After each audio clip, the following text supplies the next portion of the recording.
Mahal mo pa rin yung asawa mo kahit niloloko ka na? Ayun. Kaya ang tanong ay mahal pa ba din naman ikaw kahit 1% na lang? Yun lang naman kwan. Bukod ang mahal. Ang mahal niya ni, bago kanya nang galit yun. Ay, manawat dito yun. Sa pagbabalik ko kay Tatay Rodolfo, ay meron nga siyang inamin. Minsanan na lang daw umuwi ang asawa niya. At kumpirmadong may iba na. May kasabihan nga na talaga kung sino pa ang tunay na nagmamahal, siya pa yung iniiwan. Malungkot man na nangyari sa kanya, ay patuloy pa rin daw niyan tatanggapin ng asawa niya at patuloy pa rin mamahalin. Mga kababayan, narito po ang kwento ni Tatay Rodolfo.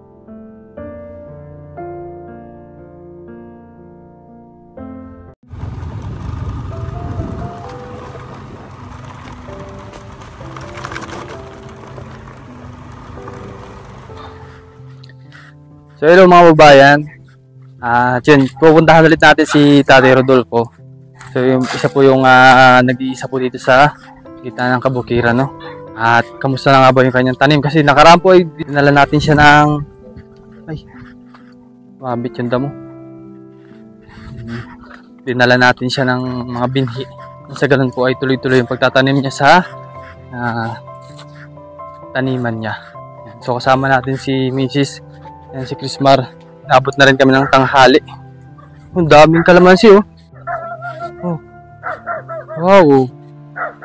Mamaya makahingi nga kay Tatay Rodolfo. Ang silaw ng bahay ni Tatay Rodolfo. Tao po! Tao po! Tulugado si Tatay. Tao po! Hi! Agay, kamusta? Laki na ng aso niya, oh. Nakaraan, nakatali lang yan.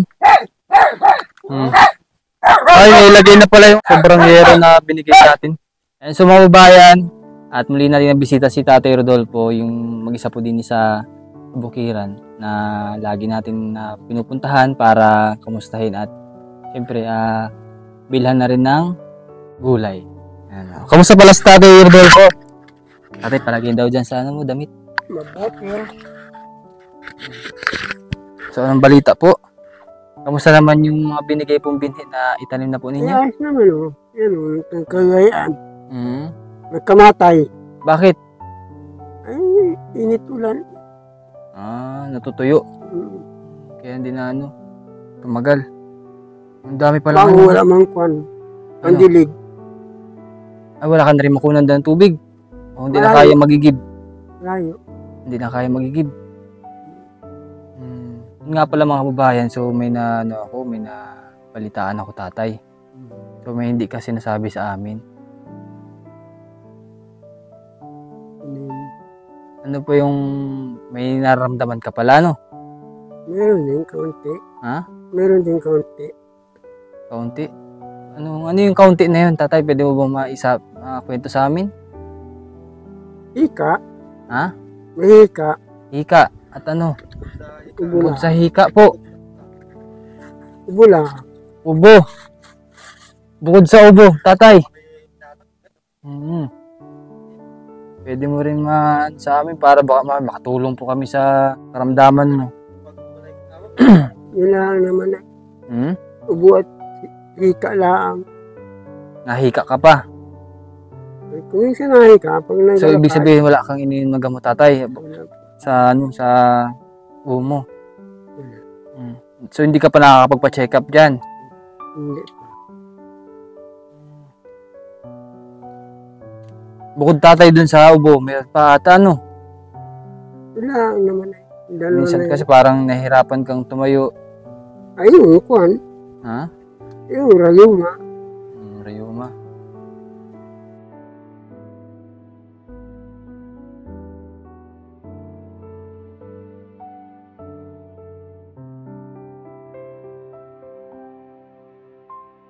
Wala na. Kaigi pa eh. Ha? Kaigi pa. Anong rayuma? Ayun, kung ng luya. Luya lang. Yung katapat. Okay na, nagiging maayos naman. Mm. Pero dun sa ubo at hika, tapos rayuma, wala nang iba tatay. Wala na. Yun na. Hindi ka naman nahihirapan sa baka mamaya may tinatago si tatay na sakit no? Na hindi man sinasabi sa atin, Wala, may yun lang. nahihiyang sabihin sa atin ano? Kaya tinatanong ko rin si Tatay Rodolfo. Kamusta naman pala tatay ang asawa mo? Uwi na dito? Ay, hindi manawit dito yun. Bakit? Awan. Baka tatay talagang iniwan ka na. Ay, awan dun. Kaya hindi ka na nauwian. Buwan na nang dinauwi. Buwanan. Kalapit-lapit naman ng napuntahan, di man makauwi dito, ano? Kahit ganun ang sitwasyon dati, basta nauwian ka. Ay, paano kung, nauwian, pero Babalik. may iba na palang gusto. Ano po? Bali-balita rin po, dahil po yung kaibigan natin ay taga doon din po. Ayun. So, nakikita po yung mga ginagawa nung kinakasama niyo po, tatay. Bahala sila. Bahala sila. Ano ba, anong mensahe mo tatay dun sa asawa mo? Wala eh. Bahala sila. Pero mahal mo tatay. Mahal niya eh. Bago kanya ng galit eh. So, hindi mo talaga masisisi kung bakit ganun ang nagagawa niya, no? Kasi mahal mo naman, tapos ganun ang napagagawa niya, wala kang magagawa. Tapos di pa nauwi dito.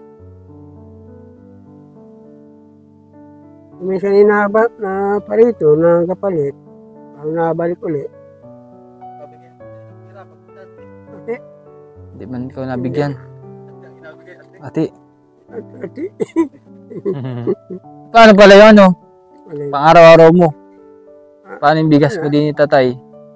Tipid-tipid lang. Katulad ng mga nabigyan din namin, natipid mo na rin. Oo. Tipid. Pero hindi man nakikita pag may parto. Pagkain mo dyan. Ay, kuminsan ito nakain. Naalik. Tapos parang kumain din. Ano? Masaus. Ubus. Ha? Ubus man din. Tao ka na yan. Ano ba tatay yung napapansin mo dun sa asawa mo pag nawi dito? Parang ano siya? Wala akong napapansin sa kanya eh. Masigla pa rin. Masigla. Tapos, hindi ka napansin o ano naman? Ay, kuminsan napansin. Hindi ka manahalik. O, Ate, hindi mo lang nagpapanghalik yun. Ibig sabihin, parang hindi mo na namimiss. Hindi nagpapanghalik yun. hindi ka mala na-miss kahit na isang buwan na hindi nauwi dito. Kaya parang nakakapagtaka sa ganun tatay, ano? Bakit dati ba pag nawi dito nakiss ka, nayakap ka, nagalambingan kayo? Ano yun na hindi na. Ay, Sabihin, Meron na. Meron na daw. gano'n na daw. meron na. Ayos sabi-sabi dyan. Tabi-tabi. Pero ang importante, inawit yan.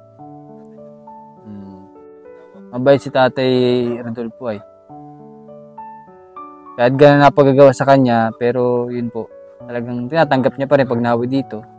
Although, yun nga, merong ibang partner, yung dati niyang kinakasama. Kinakasama ni tatay, pero tinatanggap niya pa rin, ano? Tatay, baka kayo nalulungkot pag kayo mag-isa dito. Nalulungkot? Hindi ano. Pero ilang taon na baka tatay na magkasama nun? Ilang taon na kayo? Matagal na.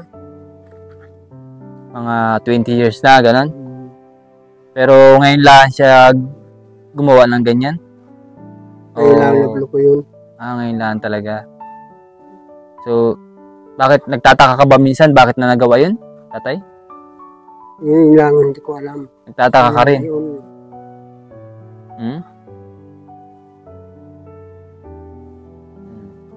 Ayun. So, yun nga mga babayan, talagang pinumpirma rin ni tatay na ganun talagang ginagawa ng asawa niya. So, kada punta naman natin dito, kaya kinakamusta ko rin para malaman ko kung ano yung status ng kanilang relasyon. So, hanggang ngayon ay ganun pa rin, no? Na hindi pa rin umuwi palagi at talagang buwanan bago umuwi dito sa tahanan ni Tatay Rodolfo.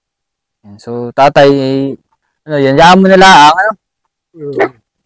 talagang walang pagbabago. So ikaw na lang talaga mag-a-adjust para sa asawa mo, ano. Kasi walang mangyayari kung aisipin mo ng aisipin yung may stress ka lang, ano. Ayan, so. Nagamas-gamas nga na ako eh. Hmm? Nagamas-gamas. Pero marami pa rin ano, damo, no? Kasi ulanin. Ay, wala. Tapos biglang init, no? Napakahirap. Ayan. Kamusta pala dati? May bigas pa kayo? Meron pa naman mga dalawang gatang pa. Dalawang gatang. Anong ulam pala kanina? Kumain ka? Ay, talong. Diyan ka lang kumuha sa ano mo? Tanim mo? Kasi maganda rin kapag meron kang tanim dito, anytime pwede kang kumuha ng mga kakainin mo ngayong araw. Yan. Katulad nito, bibili kami kay Tatay Rodolfo ng talbos. So tatay, meron ka ng pechay dyan? Ah, wala pa nga na. Natutuyo nga ni. Ay, walang pechay. Natutuyo, wala nga pandilig. Ay, talbos na lang ano. Ay, meron kami dala tay. Talbabo da. May tulong tayong ibigay. So meron kaming dala kay tatay, ano po, kahit paano po ay makatulong sa kanyang pang-araw-araw din eh.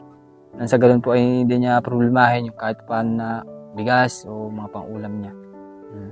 So thank you very much po sa ating mga sponsor na patuloy nagtitiwala sa ating mga ginagawa dito sa Rental Mindoro. At sa mga nauna pong sponsor ni Tatay Rodolfo, thank you very much po. At kay Ma'am Betty, Tita Maria Magnet, sa mga anonymous sponsors, thank you very much. And kay, shoutout pala kay, dito, tol. Shoutout din pala sa ating kasama na si Chris Mar or aka Mindoro nga niya ako. Paki-follow niyo po yung page niya. Yan po yung pinakang Facebook page niya. Yan. Kung ano na pong ginagawa niya, pakisuportahan niyo po siya at makikita niyo po doon sa video niya na talagang nanguha siya ng buko. Ewan ko kung kaninong lupain yun. Kanino ba yun, tol? Bayatin. Bayatin pala. Kaya pala. Basta maluwangan nyo ka natin. Ay, shoutout mo, tol, yung ano mo. Alin, Yung Facebook page mo. Shoutout do sa aking page, Mindoro nga na ako at hindi rin kayong i-follow. Follow nyo na. Sa Pasko, may bonus kayo sa akin kung sino mag-follow. Ano kaya ang bonus yun? Hindi ko alam kung bonus eh. So, basta bonus yun. Pag hindi nakasako, cash yun. Pag hindi cash, Gcash. Thank you. Basta may cash. Cash. Ayos pala. Ayan, so si Tatay Rodolfo po, mga kabayan. Maraming salamat po sa inyong panonood. Mensahe nyo, tay. Ito nag-iisang... Nag-iisang dol pala. Wala nang kasawa. Wala na. Mayroon na. Awit pa naman ay. Ayun. Paano kung umuwi dito, tatay? Tanggapin mo ulit. Ay, Tanggap lang, tanggap. Hmm.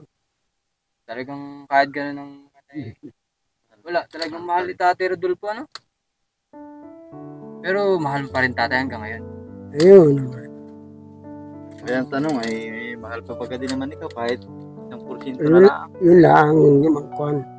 Bukod ang mahal. Tante ay malakas ang iyong body. Kasi masakit talaga yung mga babae, no? Tipong mahal pa talaga ni Tatay Rodolfo pero ang ginagawa, ano? Kawawa naman din po yung side ni Tatay Rodolfo. Isang tao, sa 1 milyong pares, tao sa mundo. May 10 ganyan talagang kwento. May napasama ikaw doon, ayan ang magagawa natin. Hindi naman ikaw yung nagkasala, no? Kasi talaga namang ginagawa niya rin yung ano. Pakubuhay din siya kahit mag-isa. Dati naman. Sana ay mabang kain lang ng gulay. Pero tatay, bukod dun sa sa nangyari sa iyo, sabi mo nahika ka. Hindi ka pa nakakapagpa-check up. Hindi pa. Gusto mo magpa-check up? Para wala kang ininom na gamot. Wala pa. Wala man ako nabili. Kasi hindi ka pa nakakapagpa-check up. Kaya gusto Walang pambili ay. gusto mo magpa-check up para maresetahan ka. Kasi every time na napunta po talaga ako dito mga babae na inaupo siya, parang laging may plema yung ano niya. Baka tatay iba na yung ano mo, baka mamaya may TV na ikaw. Hindi. Ubo ka ba hanggang ngayon? Minsan lang, pag nakakuan. Nahapo. Mm. Kaya kailangan mo talagang patingnan para ano, kahit pa paano mabigyan ka ng gamot, no? Sige, basta ano na lang tatay, no? Mm. Ingat ikaw dito at laging ano, lagi lang magdasal, no? Ganyan man nangyayari sa ngayon, pero may awa ang Diyos, ano, magiging maayos din, ano? Mm. Sige. And so mga babayan, hanggang dito na lang po muna yung ating update kay Tatay Rodolfo. Maraming salamat po sa inyo panonood. Bye-bye po. Tama.